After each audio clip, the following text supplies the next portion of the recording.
반갑습니다. 2월 18일 수요일 큐티 스케치 시간입니다. 오늘 본문은 마태복음 14장 22절부터 36절까지의 말씀입니다. 오늘 본문은 이렇게 시작합니다. 예수께서 즉시 제자들을 재촉하사 자기가 무리를 보내는 동안에 배를 타고 앞서 건너편으로 가게 하시고 무리를 보내신 후에 기도하러 따로 산에 올라가시니라. 저물매 거기 혼자 계시더니. 오늘 본문은 물 위로 걸으시는 예수님, 그 예수님이 소개되는 본문인데요. 그 앞전에 내용이 뭐냐 하니까 또 기도하러 가셔요. 그리고 제자들을 재촉하십니다.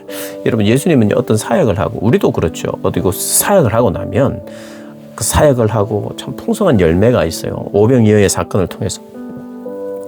생명의 잔치잖아요. 많은 사람들이 함께 먹고, 이 예수님에 대한 가르침, 그리고 우리를 먹여주신 예수님 때문에 예수님 앞에 너무 감사하는 사람들이 많았겠죠. 그리고 그걸 나누어줬던 제자들도 덩달아 어깨가 으쓱하면서 우리가 이 수많은 사람들과 함께 이렇게 하는데 이 사람들이 이렇게 예수님을 좋아하고 우리들을 좋아하는구나 하면 거기에 오래 있고 싶죠. 거기에 오래 있고 싶어요. 그런데 예수님이 재촉합니다. 제자들. 빨리 가자, 빨리 가자. 왜 그랬을까요? 그런 것에 적응하면서 내가 가야 할 길이 어떤 길입니까? 가기 싫은 길이에요, 사실.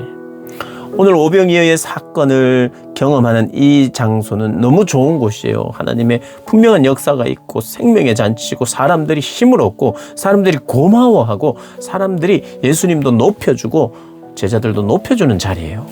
근데 예수님은 그 자리를 재촉해서 빨리 피하자고요. 제자들에게 우리가 가야 될 곳은 십자가의 길이다. 십자가를 치고 따라오는 길이다. 희생과 섬김의 자리다. 이것은 많은 사람들이 와 예수님 최고, 제자들 최고 하면서 박수 쳐준다고 갈 수 있는 길이 아니에요. 희생과 섬김, 그 십자가의 길은 사람들이 응원해 준다고 가능한 길이 아니에요. 하나님의 도우심이 필요하고 하나님의 응원을 통해서 우리가 갈 수 있는 것이요.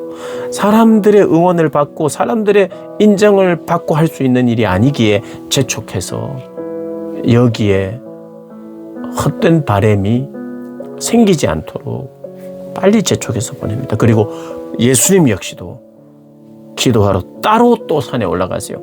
어제의 기도도 따로 빈들에 가시고 오늘 본문도 따로 산에 올라가시는데 왜 그러냐? 하나님을 대면하기 위해서. 다시 한번 어제 말씀을 다시 한번 하자면 기도로 사람들과 떨어지고 멀어지는 시간이 필요한 거예요. 여러분, 기도는 외로워야 가능해요, 사실.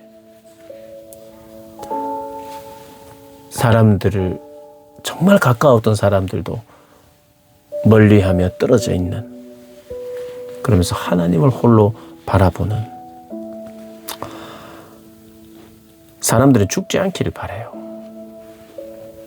그런데 때로는 우리는 죽는 길로 가야 할 때가 있어요. 우리는 죽지 않기를 바라고 칭찬과 명성을 얻기를 바라요. 명예를 가져다 주는 길로 가기를 원합니다. 그러니까 따로 홀로 하나님과 만나는 시간이 필요해요. 예수님은요, 겟세마네 동산에서 아버지여 나의 원대로 마옵시고 아버지의 원대로 하옵소서라는 기도를 그때 처음 했을까? 아니라는 생각이 들어요. 예수님이 하나님 앞에 나갈 때 따로 그런 사람들의 어떤 칭찬과 사람들의 박수를 끊어내고 재촉해서 가야 하고 따로 가야만 가능한, 나의 원함은 칭찬과 박수와 잘됨의 길인데 그걸 내가 따로 결단하고 역행하려고 하는 결단이 없으면 그 길을 갈 수가 없지요. 그래서 예수님이 이런 삶을 사셨던 것이고 기도하러 따로 산에 가시고 제자들에게도 그런 것에 물들지 않도록 재촉해서 사람들이 여기 막 그 환호하고 있는 이곳에서 우리가 주의 일을 감당할 수 있는 것이 아니다. 주의 길을 갈 수 있는 것이 아니다라는 걸 보여줘요. 그리고 나서 제자들이 풍랑을 만나죠. 24절에 배가 이미 육지에서 술이 나타나서 바람이 거스름으로 물결로 말미암아 고난을 당하더라. 밤사경에 예수께서 바다 위로 걸어서 제자들에게 오시니 제자들이 그가 바다 위로 걸어오심을 보고 놀라 유령이라 하며 무서워하여 소리 지르거늘 예수께서 즉시 이르시되 안심하라 나니 두려워 말라. 베드로가 대답하여 이르되 주여 만일 주님이시거든 나를 명하사 물 위로 오라 하소서 하니 오라 하시니 베드로가 배에서 내려 물 위로 걸어서 예수께로 가되 바람을 보고 무서워 빠져가는지라 소리질러 이르되 주여 나를 구원하소서 하니 예수께서 즉시 손을 내밀어 그를 붙잡으시며 이르시되 믿음이 작은 자여 왜 의심하느냐 하시고 배에 함께 오름에 바람이 그친지라. 오병이어 사건처럼 예수님이 홀로 기도하기 하시기 위해 따로 떨어져 계셨죠. 오병이어 사건 전에도 따로 계셨고 또 따로 계셨죠.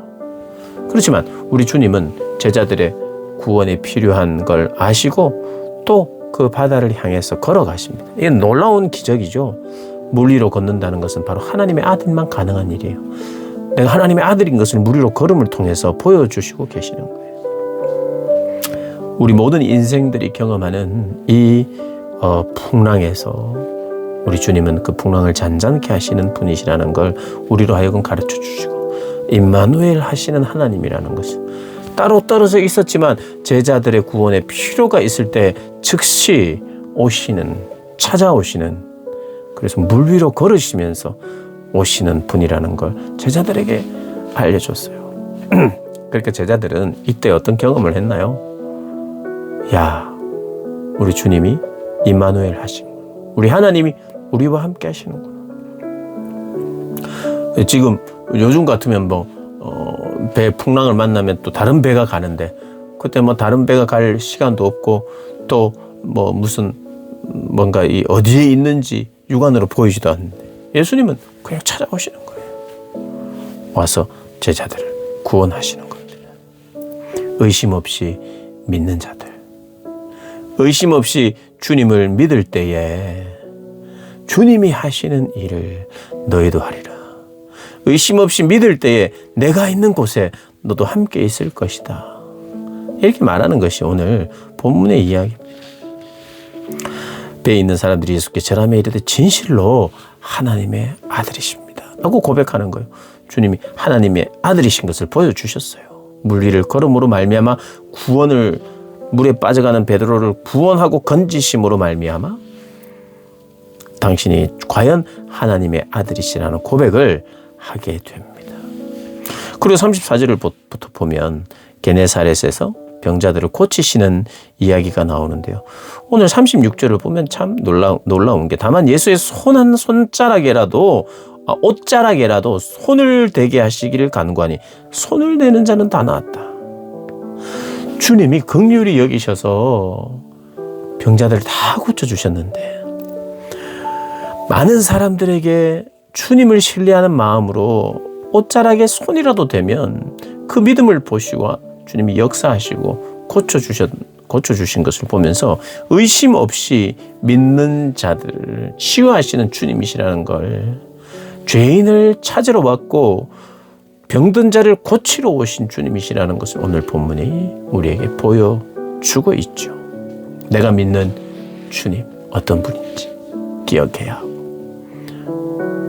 기도하는 시간이 또 때로는 참 너무 기다려지고 또 기도하고 싶고 함께 모여서 기도하는 그래서 기도의 어떤 힘 이런 것도 우리가 필요한데 또 한편으로는 기도는 뭐냐? 사람으로부터 분리되는 시간이다. 우리가 이걸 기억도 해야 돼요. 그래서 홀로 하나님 앞에서 하나님 저는 사람들의 응원을 통해서 주님을 따를 수 있는 사람이 아닙니다. 하나님의 격려가 필요하고 하나님의 위로가 필요하고 하나님의 인정이 필요합니다. 그래야 십자가의 길을 내가 갈 수 있습니다. 하나님, 또 내가 이런 외로움을, 하나님을 찾을 수밖에 없는 외로움을 내가 늘 간직하고 유지하면서 그렇게 살게 해달라고 기도하고 신앙생활을 하는 저와 여러분 되시기를 주님의 이름으로 축복합니다.